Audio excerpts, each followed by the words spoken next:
A Chinese court held its first trial of a Canadian citizen charged with espionage on Friday, but it was the timing that raised a few eyebrows.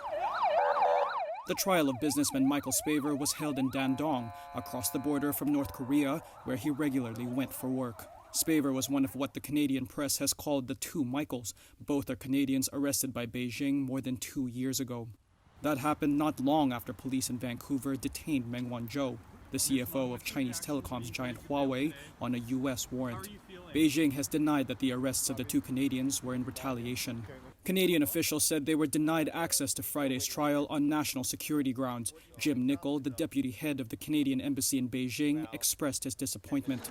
There is an obligation on the Chinese authorities' part to admit consular officials to attend hearings of our citizens. So we are disappointed in the lack of access and the lack of transparency. Hours after the trial ended, Beijing said it would set a later date for a verdict. China has a conviction rate of over 99%. Meng Wanzhou remains on house arrest in Vancouver as she fights extradition to the United States. While Beijing has denied a link, Spavor's trial coincides with the first ever talks between Beijing and Washington since President Joe Biden took office. A former Canadian ambassador said Beijing has its eye on Meng's release. Some observers have said convictions of both men could facilitate a diplomatic agreement in which the pair are released and sent back to Canada. The other arrested Canadian, former diplomat Michael Kovrig, is set to appear in court on Monday.